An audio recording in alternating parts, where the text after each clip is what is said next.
This is the Sports Porch, Black and Gold, with your hosts, the technical director, the Grand Schwabini, and Hockey Jesus. Come on, Pittsburgh. Let's show a little Steelers, Penguins, and Pirates love. The Sports Porch Black and Gold starts now. Welcome, everybody, back to the Sports Porch Black and Gold. Yes, this is a special report coming on an additional evening. It's Tuesday night. Emergency pod. Emergent. I wouldn't call it an emergency. I would just call it a special. It's like when CNN breaks in with a special report. I'm the TD. This guy over here is the Grand Schwabini. Unfortunately, Hockey Jesus had a previous commitment, so he couldn't meet with us tonight. But we want to talk about our reaction to the Mike McCarthy press conference today. It's been everywhere. I mean, I've watched like 5,000 YouTube videos about it. But first, I want to thank you for being here and remind you that if you want to hit that subscribe button right now and click notifications, you'll know when we're live, which is usually Monday evenings at 7 p.m. last night, and Hockey Jesus after every Pens game, and when we have special reports that we have to break into your daily life for. So Mike McCarthy introduced today officially as the Pittsburgh Steelers head coach. There's been a lot said about it. There's been a lot said about the emotion involved. There's been a lot said about some of the things that he said, but that maybe he didn't say. So, Grant Schwabini, give me your first impression of how that press conference went and the feeling that you got from it. Did it change your initial reaction to the hire at all, or did it push you in a different direction? What are your thoughts? Okay. Before I give you my thoughts, though, we want to hear from you guys. Use that comment section, put down how you feel. We'll put them up on the screen and respond to them, as many as we can. Absolutely. I am sorry. I don't mean to be a downer. Okay. I know I'm being Debbie Downer here. After watching that press conference, did I feel better? Did I feel worse? Did I feel about where I thought I'd feel? I felt worse.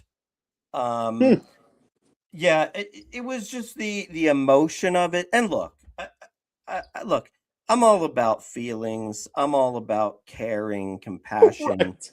I'm all about, hey, you wanted to be, work for the Steelers your entire life, and now it's happened. And sure, that would definitely bring emotions, and I get all that. It would have been one thing if he got choked up a little bit and just kind of said, like, gathered himself and then kind of took off, tighten up, strengthen up. But my God, it seemed like it went on for a while, that he just couldn't get his words out. He was just all choked up. It was so emotional, this, that, the other thing. I mean, I was just like, stop it already. I need to hear the voice, that's going to lead us in the future to wins, to playoff wins. Tell me your plan. Tell me what you've got in mind. And I just sort of felt like it was just a bunch of fluff. I didn't really think he said much in terms of, hey, I'd like Aaron Rodgers back. I really like Will Howard. That's maybe the only thing I really got out of it, is that he does like Will Howard. So that I think that's a positive, because I'd like to see Will Howard get some playing time and see how he does. But look, these opening pressers, they never really amount to much of anything. I mean, it's just going to matter when the Steelers take the field for the first time. That's really all that matters. But right. I was very uninspired. But then again, also too, let's be honest, Mike McCarthy is not an inspiring man. He's look, and this is something, I watched the Hard Knocks, when he was with the Cowboys, and I felt like he was somebody who struggled to relate to the younger players. Not saying that he can't, and he can't improve young players and all that kind of stuff. But he doesn't inspire me, doesn't get me. Like, I'm not running through a brick wall for this guy. Hopefully there will be 53 Steelers who will. But, look, it was very lackluster to me. I know you feel a little bit differently, so why don't you chime in and give the fans something to hold on to? Something to chew on? Something to chew on. Something to chew on. Well, one of the things I want to bring up real quick is the fact that you mentioned that you watched him on Hard Knocks, which I think is very interesting because I did not watch that. And some of the things that you had mentioned about John Harbaugh when they did the AFC North. Similar. Right. And I think that's an interesting perspective that I did not, at least in the different YouTube channels that I watched and the media that I watched, that anybody brought up. So at first, when you said he wasn't an inspiring man, I thought to myself, how can you be the head coach of an NFL football team and win a Super Bowl? And he does have a good track record and not be an inspiring guy. Maybe he's just an inspiring coach. And I think up there on the podium, if you think about it, here's a guy who we all know his history. We're familiar with it, at least. Born and bred, Pittsburgh, Greenfield native. And he's coming home to coach his hometown team, his favorite team. His parents are still alive, and he's talking to them. And so the emotion actually did not surprise me. I was actually happy to see it. There's a lot of comments out there talking about the crying and how, there were some comments that were positive that I saw on social media. And then there were some that were really negative. And some, of course, in your, in your realm, like maybe it was too much, and Chris Chott is back in the house. Want to say thanks, Chris. Fellas, extra sports porch. Of course, Chris, it's a special report. Mr. Tummy says it was good from a marketing perspective, but that won't win games. Yeah, we know, but that's what this is. The press conference it's marketing. So I like the fact that he got emotional. I think that if you're on that kind of stage and you have the kind of presence that a head coach in the NFL has, and you're brought to this place, what that told me was that, and I'm going to go out on a limb here, this is going to be Mike McCarthy's last coaching stop. And when I said go out on a limb, I was being facetious, but this is where he probably always dreamed he would end up. Like, what if? This was the what if scenario for him. So I thought the emotion was a good thing. What that tells me is that he is emotionally invested in doing everything he can to the best of his ability to do this job right. And what I really liked is when he started to talk about playoff games after the question. I don't remember which media member asked the question, but they asked about, the playoff drought. And he basically fired away with, well, we're not here to just win playoff games. We're here to stay in the playoffs as long as we can and win Lombardis. And I thought, finally, I don't recall in how many years of the Tomlin regime, I don't recall ever hearing Tomlin really directly address it that way. So I like that. I also think he said a lot of things, and it was reading between the lines. And I think when we were texting during this, and by the way, if you have any feelings on this, just like Chief Fryback says, it was a bunch of, I love this. It was a bunch of Yinzer pandering. The coach and QB are a combined 105 years old. Steelers need to stop with the fossils. Enough already. Hey, look, Tomlin wasn't a fossil. Coward wasn't a fossil. Hey, I'm right there with you, buddy. And by the way, Chief Fry, hit that subscribe button, click notifications if you haven't already. Really appreciate it. Chris Chotto, from what I've seen from it straight out of the 90s, including Mike's tie, I know it's superficial, but that was my impression. Yeah, that is superficial. What I saw was a guy that said that he would love to have Aaron Rodgers back. He pretty much said who wouldn't, but he didn't say he had to have him back. He said it's kind of up to Aaron. It's kind of a secondary decision here. And he pointed out some issues with the Tomlin team without actually cutting on Mike Tomlin, without throwing shade on Tomlin, which is respectful. That's what head coaches should do.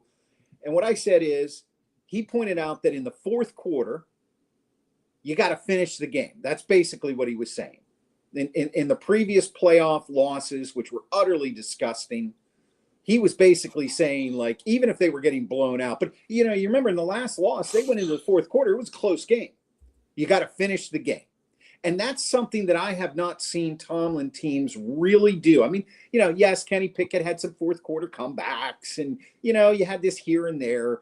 But most of the time, the last few years, it was very uninspired football in the fourth quarter. And I think that was a really big problem.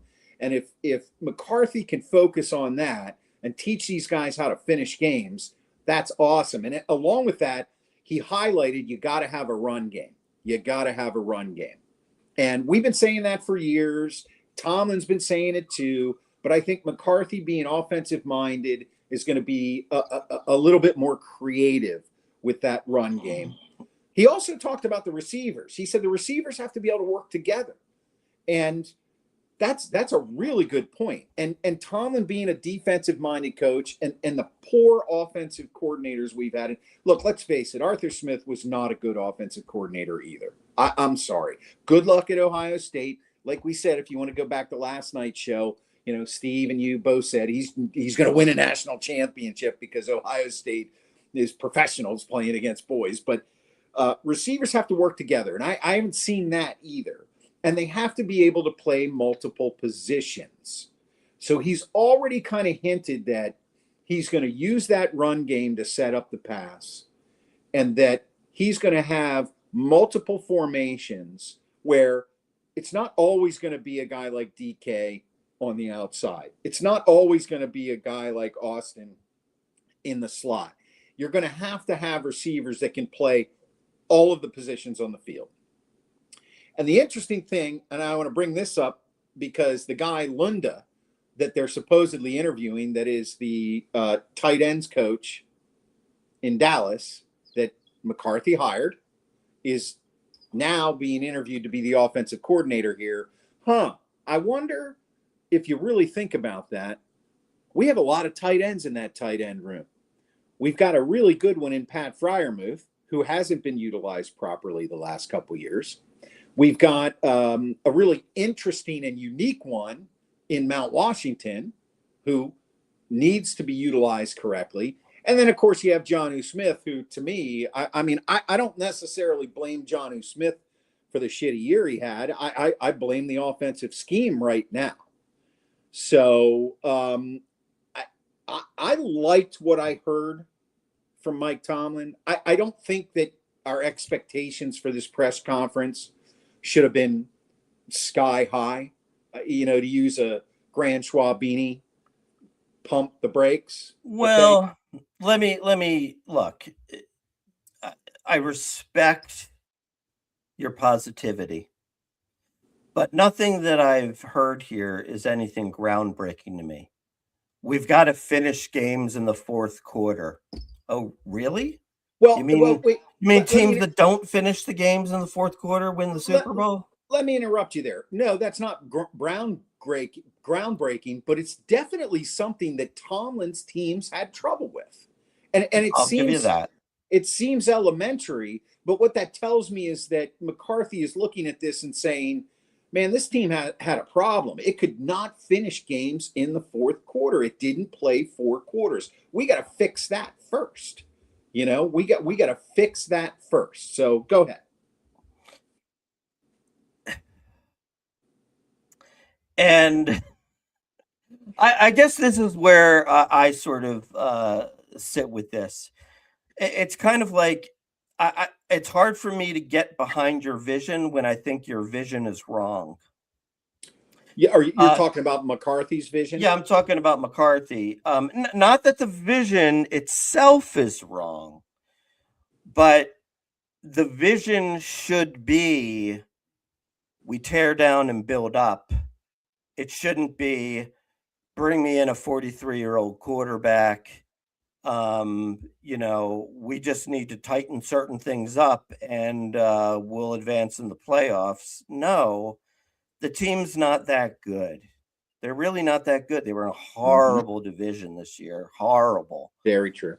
I mean, I just don't. I was looking for something else. I was looking for a redo, and in the NFL, you can do a redo very quickly. Look at the Patriots. Mm-hmm. 4-13, 2 years in a row. Boom, Drake May, franchise quarterback. To me, and look, I get it. People, nobody wants to hear that we're losing on purpose and all that kind of stuff. But look, give me a year where I get to watch Will Howard play. And guess what? If he happens to be that miracle Tom Brady pick, well, we'll find out. And if he's not, then we're going to get our franchise quarterback the next year in the draft. Hopefully. That's what I want to see, because that's getting out of the mushy middle.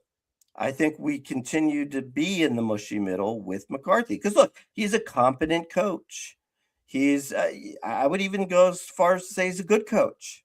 Okay. But when Mike McCarthy was at his best, he had prime Aaron Rodgers. He had prime Dak Prescott in their primes. Right now, he does not have a quarterback that is in their prime. So my guess is that with the quarterback position being so important, we're going to stick in this mushy middle, because we've got some talent, amongst the 53, enough to win some, lose some, and on a good year go 10-7, and on a bad year go 8-9. And I think that's what we're destined for. And it's just frustrating to me. I think that's a little bit of it's almost like a Steelers hangover to assume that that's going to happen. I mean, I'm not disagreeing with you, but I think we're looking at the past and we're comparing, Mike McCarthy, because he's not the sexy hire. He's just not. And we wanted change. Everybody in Pittsburgh wanted change. So I look at this as kind of where, and I love this comment by Amy. Pittsburgh doesn't need a bunch of flunkies from Dallas, the Dallas coaching staff. Look, that's, Amy, I love you to death. You're our number one fan. You watch every minute of every show. God bless you. But I have to disagree with you. That's your Pittsburgh. That's Pittsburgh coming out in you, because we naturally hate the Cowboys here. Okay, so I get it. I don't consider those coaches to be flunkies. I don't know a whole lot about them, but I really don't think the fan base has been in tears, says Chief Fryback, too, since they hired white Mike Tomlin. Not sure what that means, because I think Mike Tomlin was black, but No, he's saying McCarthy is white Mike Tomlin. Oh. Thing. My bad. Sorry about that. Yeah, he is not white Mike Tomlin. Great comment. Mr. Tommy says this, and I want you guys to do the same thing. And even if you just want to put this number in the comments. Hey, look, Chris. Yeah. Your dialogue is working. You're changing Chris Chada's whole worldview. Well, I don't want to change your whole worldview, Chris. I want you to still feel the same way you feel about the lovely family you have, the area you live in, the United States as a country, however you feel about it, good or bad. I don't want to change any of that. And I actually don't even want to change your view on Mike McCarthy. I'm giving you my thoughts and how I feel about this. It's not the sexy hire, but I think it's a good hire. We wanted change. He's an offensive mind. Now, his history, and I said this last night, I'm going to say it again. Our website, theporcheslive.com. It's that easy, theporcheslive.com. I dialed up a little career blog post, Mike McCarthy's career. Now, I'm going to name the quarterbacks that he has worked with in his career of note. I'm not saying that he developed all of these quarterbacks, because he didn't, but he had experience working with a guy named Joe Montana early in his career, early in McCarthy's career. Does that ring a bell? I think so. He had experience working with Alex Smith, number 1 draft pick, early in his career. Brett Favre, Aaron Rodgers, Dak Prescott. He's had offenses that have been ranked in the top 10. This is what we were screaming for. this Shieldhaas guy that everybody's pissed off about. Listen, when you have Matt Stafford, Puka Nacua, the running backs, the offensive line, it's kind of the same thing. When you say Mike McCarthy had Aaron Rodgers in his prime, well, Timothy McVeigh had Jared Goff and Matt Stafford in his prime. He's an offensive genius. Timothy McVeigh blew up a building. You mean Sean McVeigh? Yeah, pardon me. Hey, when you're on vacation, man, sometimes you're not thinking. Sean McVeigh. My apologies, guys. Okay, so we got some comments coming in here too. Salute from Texas. Steelers Nation is deep and well represented here. Thank you, RJ. Click the subscribe button and notifications. You'll know when we go live. Building that channel. We're getting up close to 400 subscribers now. We want to get to shock the world. Okay, there you go. There's some positivity. I want to go back to this Mr. Tummy comment because I want everybody to do this. Post presser, are you 1, more confident, 2, less confident, 3, no change? I am more confident. I'm number 1 on that. I'm more confident. What are you guys? Let us know. More, less, no change. I am number 2, less confident. Really? Yes. The Grand Schwabini. Huh. Mm-hmm. Very interesting. Mike Lawrence. Although I do have one comment that could save this entire situation. Okay. Mm-hmm. And it does have a lot to do with Dallas. Pray that Dallas has a horrible year. Goes 4-13. They draft their franchise quarterback next year, and you get a reuniting with Dak Prescott here in Pittsburgh, and you have a quarterback. I did mention this as a possibility, and it was just a wild, what if thought. What if the Steelers traded for Dak Prescott? Now, look, guys, before you blast me for that, I know it's not going to happen. It was just a dream. But if you think about it, everybody says Prescott sucks. Come on, guys. Dak Prescott throws for a lot of yards and a lot of touchdowns, and he knows how to run a modern offense. So, right, let's say Dallas goes 4-13 next year, and they want to jettison Prescott and start over. I'd welcome here, but that's next year. Yep. That's next year. Amy says 2, less confident. Wow. I don't think McCarthy is bad, says Mr. Tummy. I think he's mediocre. No one else was beating down his door. That's not true. He actually mentioned it. He did interview with the Titans. He actually said this year he had 3 interviews for head coaching jobs. Obviously, Titans, Steelers. Nobody mentioned the third team, and I haven't read anything about who the other team was. But they did address his time off in this press conference, and they said, "What did you focus on this past year?" And his answer was family. He wanted to take a year off for family, and then I think he did some stuff with the Pat McAfee show, right? So he gave a little respect to the reporters in the room, like he's like, now I know how hard you guys work, which I think is great. He had a good relationship with the media. So I don't think nobody wanted Mike McCarthy. I think Mike McCarthy decided that after Dallas fired him, he was taking a year off and then going to see what his options were. And honestly, he got lucky. The Steelers, Tomlin stepped down, and the Steelers, they came a-calling. And he took the job because they wanted him. Amy's going scorched earth. Send TJ to Dallas. Yeah. Well, that's something that we'll talk about in upcoming shows during the off season, because to me, this is the most exciting Steelers off season we've had in at least 20 years. Keep those comments coming, Schwaber. You are the comment guru. Chris Chata says, all over Instagram, I've seen McCarthy loves Kyler Murray. That's interesting, because I like Kyler Murray quite a bit as well. I think in a better situation, he could be a really good quarterback. That would bring life to this move. It's about the freaking quarterback. I don't want Rodgers back. It's really that simple. He's not going to get any better. If anything, he'll get worse. Yeah, and I don't think that Rodgers. I'll tell you what. If for some reason they bring Aaron Rodgers back, I would be very disappointed with that. I think Aaron Rodgers as a member of the Pittsburgh Society, that he was here for a year, behaved much better than we thought he was going to be. I think he was great as far as fitting in with this team and wanting to win. And considering the fact that Tomlin didn't know how to draft and develop a quarterback to save his life, it's all we could have done. So I want to extend a thank you to Aaron Rodgers for being here and being a model citizen. And look, he played injured, man. He played hard. It was clear near the end of the season that he didn't want to take hits and get hurt.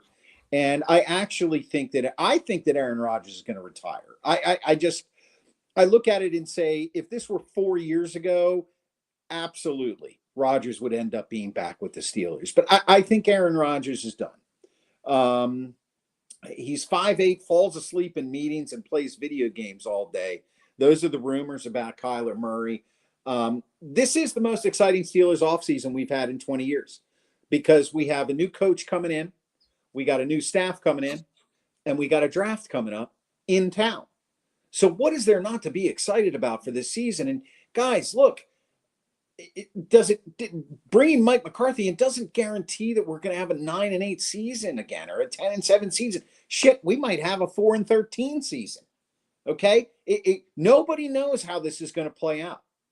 I did notice that when he was asked about how he felt about the team that was left for him, one of the reporters in the room said, "How do you feel about the current roster and what has been left behind for you by Mike Tomlin?" He answered it very respectfully. He said he feels like he has a lot to work with, but that was not a ringing endorsement. Right. So I sense some change coming.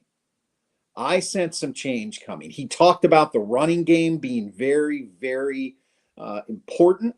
And, look, guys, Kenneth Gainwell was our MVP. He's not your every down running back. Mr. Tummy's going scorched earth. Listen, first of all, neither nutting, fire Tomlin chance to sell the team chance at the draft. Neither nutting or, sorry guys about my words tonight, neither nutting nor Rooney are ever selling. So you guys, I'm sorry, you got to get over that. Now, of course, we did say Tomlin was never going to step down and they were never going to fire him, and bang. So anything could happen. But and he says, just kidding. Right. So I was encouraged by this press conference just because I think that the change we're looking for on the offensive side of the ball is 100% coming. He also said, very important, they said, who's going to call the plays? He said, I will be calling the plays. Great. Yeah. Okay. Now, there's no more mystery. We were never sure who the hell was calling the plays. Even on defense, we had no idea. Right. There were well, is it Terrell Austin? Everybody knows it's Mike Tomlin. Is it this? Is that is it Artie Smith, or is Tomlin overriding that? Is it Tomlin? To me, he liked everything to be very vague and opaque. He lived in that world. It was kind of like his press conferences and his Tomlinisms. They were very vague and opaque. I feel that Mike McCarthy, define opaque. Like glass that is not see-through. I mean, is that yeah. Look, this is not a vocabulary quiz. I see. But I think when he answered that question directly, that was a refreshing moment when they said, you're going to work with the offensive coordinator. Who's going to call the plays? He said, well, I will call the plays on offense. Bang. There's a question we want answered. He gave us the answer. So Steelers Nation, look, you got to give this guy a chance. First of all, he's a Yinzer, man. When he was talking, that Pittsburgh accent, I loved it. There were a lot of up-airs and down-airs and stillers. And, I happen to really like this hire. I know that in the beginning when I said I think they're going to hire him, and then I jumped on my soapbox. I was right, and then I said, well, it wasn't that I wanted them to hire him. It's just that I felt like they were going to do that. The more I think about it, the more I really like this hire for the Steelers. These young offensive and defensive minds that come in, some of them completely shit the bed. They don't all instantly end up being winners. Well, let me ask you this then. I don't know if this is a fair question, but, in his second act, he went to Dallas. He did have 3 12-win seasons in a row with Dallas, which was very good. But they only won 1 playoff game with Dak at quarterback. Mm-hmm. So there were playoff failings. Mm-hmm. What do you think? What was the missing piece? Why was Mike McCarthy not able to advance those Cowboys further into the playoffs? And how does he do it differently here in Pittsburgh? That's a really interesting and difficult question to answer, because I think that some of those playoff games, Dak was to blame, and I think if you go, not all of them, but I think if you go back and you remember those games and how Dallas felt afterwards, the media wasn't really on Mike McCarthy so much in the beginning as they were on the performance of Dak Prescott. And True. it's kind of like the who do you blame for when Garrett was the head coach in Dallas and they couldn't win a playoff game? Everybody blamed Tony Romo. Right. So I don't think that it was necessary. The Steelers' playoff losses, in my mind, they were the coaching staff's fault. Extremely unprepared for those games. And then the players just gave up. And I don't care how you want to paint it. Just like Kirk Herbstreit 2 years ago when he said the Steelers are playing uninspired football.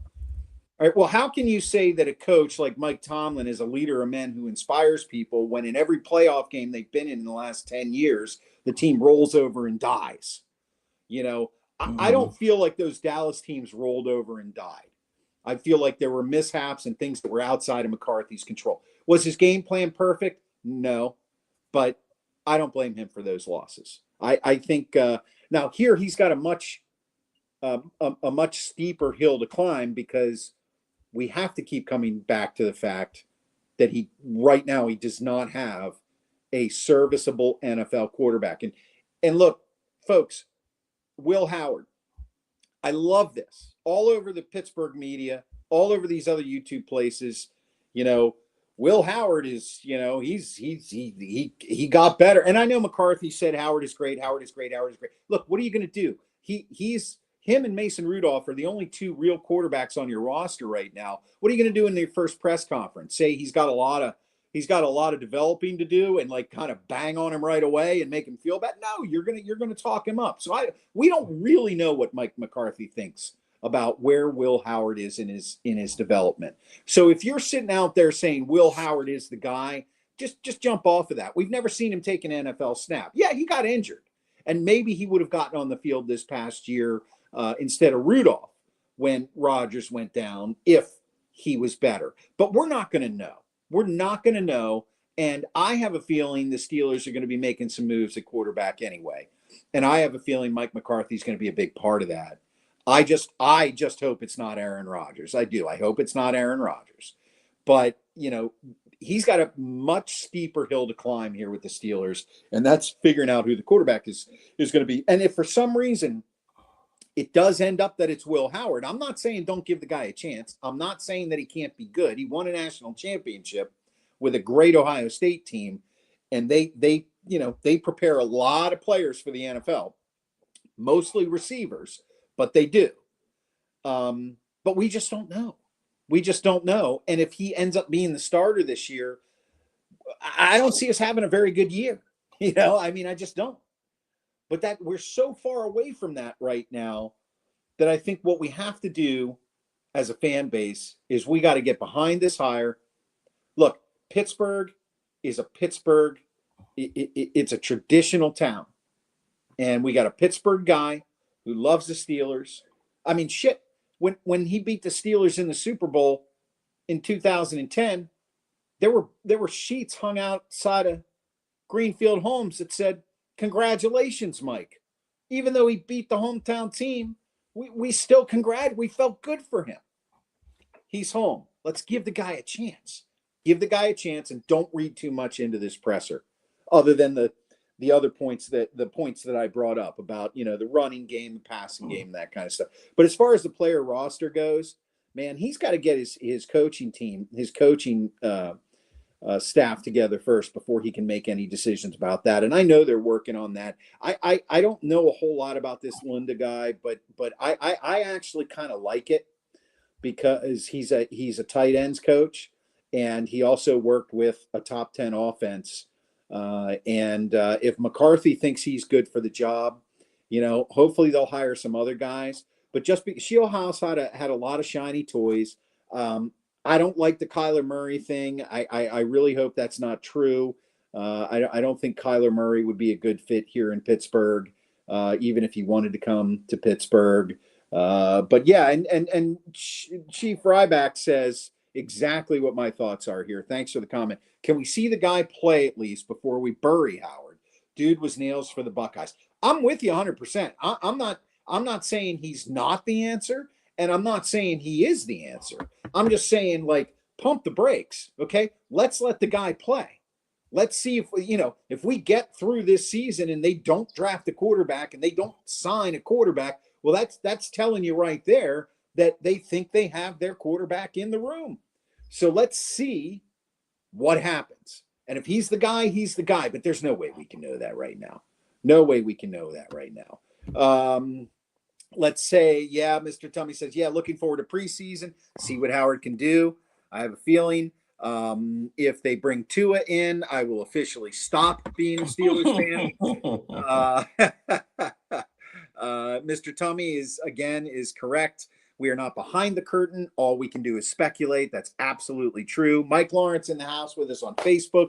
Thank you so much, Mike. He's saying too much Jerry Jones control in Dallas. Yeah, maybe there was an issue there. Maybe there was an issue there.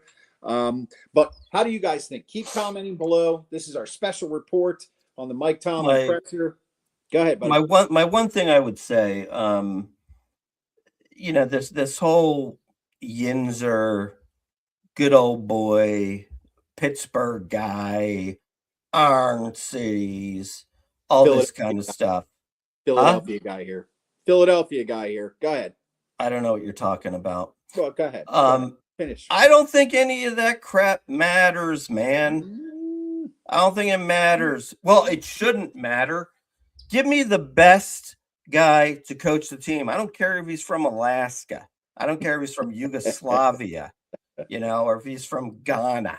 Right. I don't care where they're from. Just get me the best, man. And you know what? If they're the best, they'll win, and then they'll take to the area, and then everybody will consider them a Yinzer after the fact. Well, I you know what? You're right, and I think that's what the I think the Steelers truly believe that this entire culture thing, and the fact that McCarthy has a winning record and a track record, and he's an offensive mind, and he commands a lot of respect. I think that is how they feel. I think it's how they feel. And for us in Pittsburgh, it just gives you that warm feeling. You got a hometown guy who cares about the team. I know in a lot of cities, Grand Schwabini and Philly, you lose 2 games and that whole town has pitchforks out. I get it. They don't care where you're from. They just want to win. So let's get another comment in here from Chris Chata. I had a ton of respect for McCarthy when his contract with Dallas was up. He left. He didn't play Jerry's games. Jerry would have strung things out for months to get all the coverage possible. Yes, I mean, people are not happy with Art Rooney. I can tell you, I know a lot of Dallas fans that hate Jerry Jones. So he's worse, actually, Jerry Jones. I agree. No coaches from other planets. That's where I draw the line. There you go. Do you think maybe since McCarthy's coming home and they're from the area in Greenfield, you think there's any shot when I visit my buddy Steve in Greenfield that maybe Mrs. McCarthy might bake me a hot cherry pie? Do you think that's possible? I mean, because it seems like it's just really important. Well, first of all, I'm not sure where the cherry pie part of it comes. But yes, HJ, our illustrious hockey Jesus, who is unfortunately not able to be with us here tonight, does live basically a couple blocks away from where Mike McCarthy grew up. I mean, literally, he can walk there in 5 minutes. I'm hoping we just get a lot of inside information there, here and there, maybe with some binoculars. What I did think was funny is he did say, what I'm hoping is if when we win another trophy, they start the Super Bowl parade at 1137 Greenfield Avenue. I thought, Mike, did you just put out your parents' address for the whole world? That would be exciting. Yeah. All right, Yinzers. It is time for the Grand Schwalbini to tap out. I want to thank everybody for joining us for this excellent discussion, this special report. This is Don Tollefson. Or who is it? I have no idea. What are you talking about, Schwaber? Who did I used to imitate on Off the Grid? Oh, Dan Aykroyd. Not Dan Aykroyd. Not Dan Rather. Tom Brokaw. Tom Brokaw with a special report. All right, guys, listen, keep dropping your comments. Tell us how you feel. We're going to throw this on the podcast so you can get it anywhere you get your podcast, Spotify, iHeartRadio app, Apple Podcasts. And, of course, if you haven't already, if you're watching us on X, please hit that follow button. We need to build our X following. It's woefully small, but we're also trying to get our YouTube page up to 500 and then 1,000 subscribers. That'll help us. Hit that subscribe button.